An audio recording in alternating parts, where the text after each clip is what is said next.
Good evening students. बेटा आज हम स्टार्ट करते हैं एक्सरसाइज 5.1। इसके काफ़ी सारे क्वेश्चन मैंने पहले करवा चुका आपको, कंटिन्यूटी के बारे में हम पढ़ रहे थे। ठीक है, देखो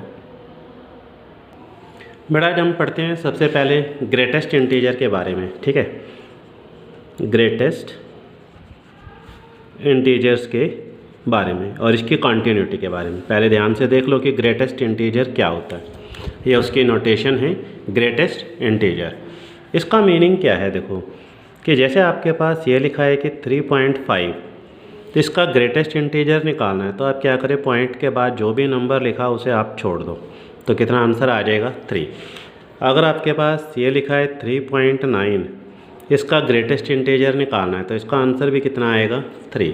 ठीक है, अगर आपके पास ये लिखा है कि -3.5, तो इसका ग्रेटेस्ट इंटीजर -4 होगा।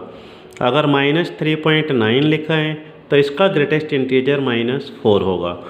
अगर पॉइंट के बाद कुछ भी लिखा है तो उसको तो छोड़ दो, अगर माइनस में है तो एक इसमें ऐड हो जाएगा। ठीक है, दोनों में सेम रूल लगा है, दोनों में सेम प्रोसेस है। जैसे अगर आपको ये कहा जाए, देखो मैं एक लाइन ड्रॉ करता हूँ, जैसे यहाँ पे लिखते हैं 0 1 2 3 4, ठीक है, और यहाँ पे 5। मैंने यहाँ लिख दिया -1 -2 -3 -4 -5। ठीक, तो अगर मैं यहाँ पे लिखता हूँ 3.5, तो 3.5 यहाँ पर आता है, और जहाँ पर हमने पेन रखा इसके लेफ़्ट में देखो कि इसके लेफ़्ट में क्या आ रहा है, तो इसके लेफ़्ट में कितना आ रहा है 3। ठीक है ना, अगर मैं यहाँ पे लिखता हूँ -3.5, ये देखो -3.5 यहाँ पर है, तो इसके लेफ़्ट साइड पर देखना है कि क्या नंबर आ रहा है, -4। अगर आपके पास ये लिखा है जैसे कि 3, जैसे अगर मान लिया मैं लिख देता हूँ 2.8, तो इसका ग्रेटेस्ट इंटीजर निकालना है तो 2.8 यहाँ पर होगा, तो इसके लेफ़्ट में देखो क्या लिखा है 2। ठीक है ना, अगर मैं यहाँ पे लिखता हूँ -2.8, तो -2.8 यहाँ पर होगा, तो इसके लेफ़्ट में क्या लिखा हुआ है -3, तो ये ग्रेटेस्ट इंटीजर हो गया। ठीक है, अब मैं क्या करता हूँ, ग्रेटेस्ट इंटीजर की कंटिन्यूटी पे डिस्कस करते हैं। देखो पहले क्वेश्चन कराता हूँ फिर बुक में से करते हैं। ठीक है, एक फंक्शन हमारे पास यहाँ पर लिखा है ग्रेटेस्ट इंटीजर x, वो कहता है कि इसकी कंटिन्यूटी पे डिस्कस कर दो। ठीक है, इसकी कंटिन्यूटी पे डिस्कस करो। तो जैसे अगर मान लिया, सपोज करो मैं चेक कर लेता हूँ किसके ऊपर @x = 3 पे, 3 की पोजीशन पर चेक करता हूँ कि क्या ये फंक्शन कॉन्टीन्यूअस है या नहीं। ठीक है, तो हम कैसे करें, देखो पहले लिखेंगे लेफ़्ट हैंड लिमिट, यहाँ पर लिखेंगे राइट हैंड लिमिट, तो यहाँ पर लिखेंगे डायरेक्ट लिमिट। ठीक है, जैसे अगर मान लिया मैंने यहाँ पर लिख दिया लिमिट x → 3 माइनस, यहाँ पर लिख देता हूँ लिमिट x → 3 प्लस, तो यहाँ पर लिख देता हूँ लिमिट x → 3 इक्वल, यहाँ लिखना है 3 से छोटा, यहाँ पर 3 से बड़ा, और यहाँ पर 3 के इक्वल। तो 3 से छोटा यही आ जाएगा ग्रेटेस्ट इंटीजर x, 3 से बड़ा भी यही आ जाएगा ग्रेटेस्ट इंटीजर x, और 3 के साथ इक्वल यही आ जाएगा यहाँ पर ये x। समझ में आया बेटा यहाँ तक? चलो अब यहाँ पर हमने क्या करना है, पहले आप यहाँ पर पुट करोगे, देखो x की जगह 3 - h, यहाँ पर हम पुट कर देंगे x की जगह 3 + h, और यहाँ पर हम पुट कर देंगे x की जगह 3। ठीक है ना, यहाँ पर तो आएगा, इसकी जगह आ जाएगा लिमिट h → 0, और यहाँ पर x की जगह लिखोगे 3 - h, और यहाँ पर आ जाए, इधर लिखेंगे लिमिट h → 0, इस x की जगह लिखेंगे 3 + h, और यहाँ पर x की जगह डायरेक्ट 3 पुट करोगे इस तरह से। ठीक है, अब मेरे को 3 - h का ग्रेटेस्ट इंटीजर फाइंड करना है, तो 3 - h का ग्रेटेस्ट इंटीजर कैसे निकालते हैं, देखो ध्यान से देखना बेटा। 3 - h का अपने ग्रेटेस्ट इंटीजर निकालना है तो कैसे, कि सबसे पहले कि h का मीनिंग क्या होता है। h का मीनिंग होता है कि जितना छोटा नंबर आपके माइंड में है उसे हम h कहते हैं, जितना छोटा नंबर आपके माइंड में है उसे हम h कहते हैं। मान लिया जैसे h का मीनिंग कितना है, जैसे 0.0000001। ठीक है ना, तो h का मीनिंग ये होता है अप्रॉक्सीमेट 0.0000001। ठीक है ना, अगर मैं इस 3 में से इसको माइनस कर दूँ तो क्या आ जाएगा 2.9999999। है ना। तो अब इसके बाद पॉइंट के बाद वाला नंबर छोड़ दो तो कितना नंबर आ जाएगा 2, ठीक है ना। तो यानी कि 3 माइनस एच को और 2 को हम कैसे लिख सकते हैं 3 माइनस 1, यानी कि 3 माइनस एच है और 3 माइनस एच का ग्रेटेस्ट इंटीजर 3 माइनस 1 होगा। अगर मैं यहाँ पर लिख दूँ 3 प्लस एच, 3 प्लस एच का ग्रेटेस्ट इंटीजर निकालो तो एच का मीनिंग होगा 0.000001। अगर मैं इन दोनों को प्लस कर दूँ तो क्या आ जाएगा 3.000001। तो पॉइंट के बाद वाला नंबर छोड़ दो तो 3, यानी कि 3 माइनस एच का जो ग्रेटेस्ट इंटीजर है वो 3 माइनस 1 होगा और 3 प्लस एच का ग्रेटेस्ट इंटीजर 3 होगा। ऐसे ही अगर आपको ये कहा जाए कि a माइनस एच का ग्रेटेस्ट इंटीजर निकालो तो a माइनस एच का ग्रेटेस्ट इंटीजर a माइनस 1 होगा। तो अगर मैं कहूँ कि a प्लस एच का ग्रेटेस्ट इंटीजर निकालो तो वो a के इक्वल होगा। ये याद रखें, अपने दिमाग में अच्छे से बिठा लें, ठीक है। तो ऐसे ही अगर मैं यहाँ पर limit h tends to 0 3 minus h का ग्रेटेस्ट इंटीजर निकालूँ तो कितना आ जाएगा 3 माइनस 1। अब h तो यहाँ पर बचा ही नहीं, अगर h होता तो मैं h की जगह 0 लिख देता, वो तो है ही नहीं। तो 3 में से 1 गया तो कितना आ जाएगा 2। ऐसे ही यहाँ पे limit h tends to 0 3 plus h का ग्रेटेस्ट इंटीजर कितना होता है 3 माइनस एच का 3 माइनस 1, 3 प्लस एच का 3। अब h की जगह 0 लिख दो, h तो है ही नहीं, 0 लिखने की जरूरत ही नहीं 3। अब यहाँ पर आ जाओ 3 का ग्रेटेस्ट इंटीजर 3 ही होता है।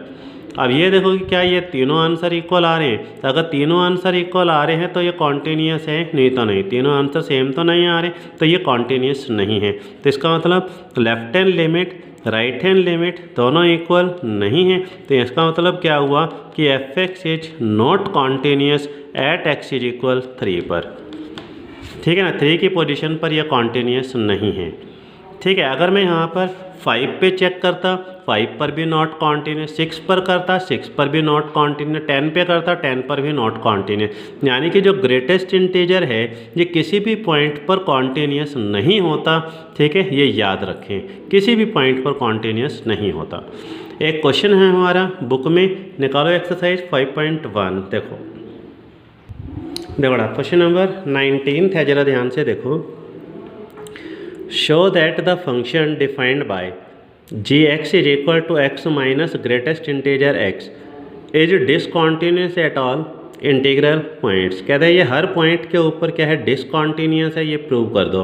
हेयर x ब्रैकेट इसका denote the greatest integer less than और इक्वल टू x, इसका मीनिंग दिया हुआ, ठीक है। gx किसके equal x minus greatest integer x। कहता है कि प्रूव कर दो कि किसी भी पॉइंट पर कॉन्टीन्यूस नहीं होता, मतलब डिसकॉन्टीन्यूस है। देखो question number 19, gx is equal x minus greatest integer x, इसको सॉल्व करना है। देखो तो किसी भी पॉइंट पर आप इसको चेक कर सकते हो, 2 पे 3 पे 5 पे 5 6 पे, जैसे हमने पिछला क्वेश्चन किया वैसे कर सकते हो। या फिर आप मैं इसको यहाँ पर लिख देता हूँ let at x is equal to a पर चेक कर देता हूँ। a कोई भी नंबर हो सकता है, जैसे 2 है 3 है 5 है, कोई भी नंबर हो सकता है, ठीक है। तो मैं यहाँ पर लिखता हूँ, देखो लेफ्ट हैंड लिमिट यहाँ लिख देता हूँ और राइट हैंड लिमिट और यहाँ पे डायरेक्ट लिमिट, ठीक है। इधर लिखिए limit x tends to a minus, यहाँ पर लिखिए limit x tends to a plus और यहाँ पर limit x tends to a, ठीक है। चलो तो यहाँ पर ये वैल्यू लिखें x minus greatest integer x, यहाँ पर भी x minus greatest integer x और यहाँ पर भी x minus greatest integer x। यहाँ पर हम पुट कर देंगे x की जगह a माइनस h, यहाँ पर पुट करेंगे x की जगह a प्लस h और यहाँ पर पुट कर देंगे x is equal to a, ठीक है। x की जगह a माइनस h लिखो, यहाँ पर आएगा लिमिट h टेंस टू 0, इस x की जगह लिखेंगे a माइनस h माइनस इस x की जगह a माइनस h, ठीक है। यहाँ पर आ जाओ लिमिट h टेंस टू 0, इस x की जगह a plus h minus x की जगह a plus h greatest integer और यहाँ पर x की जगह a डायरेक्ट पुट करोगे a माइनस a, ठीक है। अब यहाँ से लिमिट h टेंस टू 0, ये a माइनस h ऐसे कैसे माइनस a माइनस h का ग्रेटेस्ट इंटीजर a माइनस 1, अभी बताया था मैंने पिछले क्वेश्चन में, अब एच की जगह 0 पुट कर दो, ए माइनस 0, बाहर माइनस से साइन चेंज कर दो, ए से 1 कट गया, कितना रह गया 1। अब इस तरफ आ जाए, एच की पहले यहाँ पर limit h tends to 0, a plus h minus a plus h का ग्रेटेस्ट इंटीजर ए होता है, ए माइनस एच का a minus 1, a plus h का ए, ठीक है, ए माइनस में ए प्लस में कट गया। अब एच की जगह 0 लिख दो, 0। यहाँ पर आ जाओ, ए माइनस ए का ग्रेटेस्ट इंटीजर ए से ए कट गया 0। अब यहाँ ध्यान से देखो, ये तीनों आंसर सेम तो नहीं है, अरे तो इट मीन्स के left hand limit right hand limit equal नहीं आ रहा, तो इसका मतलब जो जी एक्स है is not continuous at all integral points, यानी किसी भी पॉइंट पर कॉन्टीन्यूस नहीं है, यानी हर पॉइंट के ऊपर ये क्या है, डिसकॉन्टीन्यूस है। क्लियर है बेटा क्वेश्चन, ठीक है, एनी डाउट। चलो क्वेश्चन नंबर 20 करते हैं। देखो तो ग्रेटेस्ट इंटीजर का सिर्फ एक ही क्वेश्चन था बस ये। क्वेश्चन नंबर 20 पर आ जाओ। Is the function defined by f x is equal x square minus sine x plus 5 is continuous at x is equal to pi पे। कहते हैं पाई की पोजीशन पर ये वाला फंक्शन कॉन्टीन्यूस है, ये चेक कर दो, ठीक है। तो क्वेश्चन नंबर 20, एक फंक्शन हमारे पास लिखा है x square minus sine x plus 5। कहता है पाई पर ये कॉन्टीन्यूस है, ये प्रूव करके दिखा दो। तो यहाँ पे लगाएं limit x tends to pi f x, तो चलो x की जगह पाई पुट कर दो, pi square minus sine pi plus के 5, ये pi square as it is sine 180 की वैल्यू 0 होती है। मैंने कल भी आपको बताया था साइन 180 की वैल्यू 0 होती है, याद रखें। कोस 180 की वैल्यू -1 होती है, ये याद रखें, ठीक है, दोनों दिमाग में अच्छे से बिठा लें। तो पाई स्क्वायर ये रहा, साइन 180 0 होता है 5, तो यहाँ से हमारे पास क्या रह गया, पाई स्क्वायर प्लस 5। हमारा आंसर इनफाइनाइट तो नहीं आया, तो अगर इनफाइनाइट आ गया तो नॉट कॉन्टीन्यूस, इनफाइनाइट के अलावा कुछ भी आंसर आ गया तो कॉन्टीन्यूस। तो given function is continuous at x is equal to pi पर। तो ये क्वेश्चन हमारा यहाँ पे कंप्लीट हो गया। समझ में आया बेटा। चलो नेक्स्ट एक और क्वेश्चन करते हैं। नेक्स्ट है देखो question number 23, find all points of discontinuity of f where. कहते हैं एक फंक्शन हमारे पास गिवन है, कहते हैं इसकी कॉन्टिन्यूटी पे डिस्कस करके दिखा दो। तो एफ एक्स किसके इक्वल है, साइन एक्स बाई एक्स, और अगर x 0 से छोटा है तो ये लेना है, अगर x 0 या 0 से बड़ा है तो ये लेना है। तो कहता है इसको आप चेक करो कि कॉन्टीन्यूस है या नहीं। देखो तो सबसे पहले फर्स्ट केस, जैसे हमने स्टार्टिंग में क्वेश्चन करवाए थे ना, बिल्कुल वैसे ही, ठीक है। तो फर्स्ट केस सबसे पहले हम चेक कर लेते हैं at x is equal to 0 पे। तो यहाँ पर लिख लें लेफ्ट हैंड लिमिट, यहाँ पे राइट हैंड लिमिट, और यहाँ पे डायरेक्ट लिमिट। इधर लिखो limit x tends to 0 minus, यहाँ पर limit x tends to 0 plus, और यहाँ पर limit x tends to 0 equal, 0 से छोटा 0 से बड़ा 0 से इक्वल। अगर x 0 से छोटा है तो ये टर्म यहाँ पर आ जाएगी साइन x बाय x, अगर x 0 से बड़ा है तो x प्लस 1, ठीक है। यहाँ पर भी x की जगह 0 लिख दें तो ये x प्लस 1, ठीक।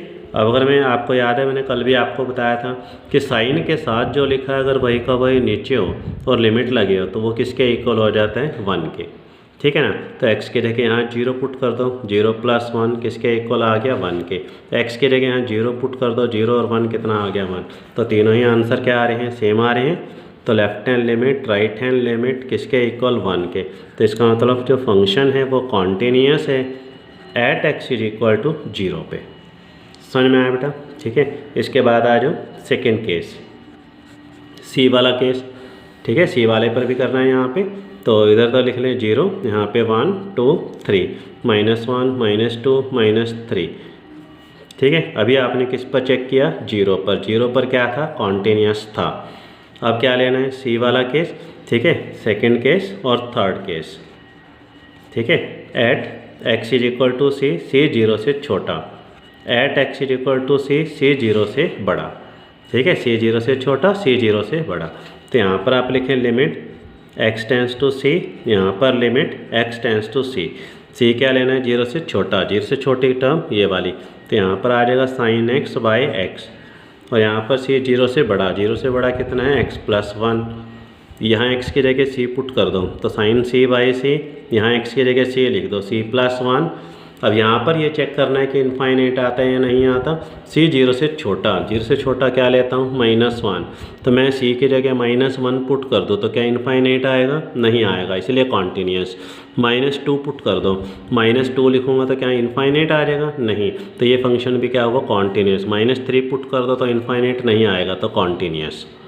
ऐसे यहाँ पे c क्या लेना है? 0 से बड़ा, 0 से बड़ा क्या है? 1। तो अगर मैं यहाँ पे 1 पुट कर दूँ तो इनफाइनाइट तो नहीं आएगा, कॉन्टीन्यूस।